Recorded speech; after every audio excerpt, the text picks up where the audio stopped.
Ni que tú fueras Cholito Superman, ni que tú fueras Cholito Superman, para que me lleves volando por el aire.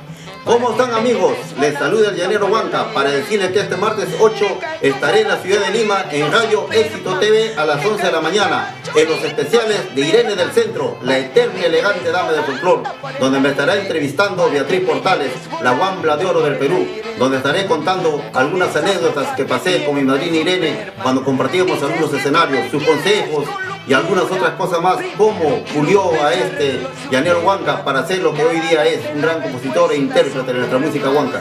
También le estaré contando algunas anécdotas, el por qué me dejé del escenario, como también el por qué he vuelto a cantar. Los espero este martes 8 a las 11 de la mañana en Radio Éxito TV. Su amigo, el Llanero Huanca.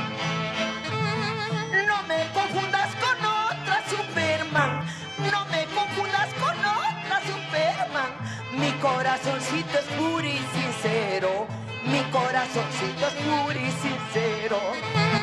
No me confundas con otra Superman, no me confundas con otra Superman.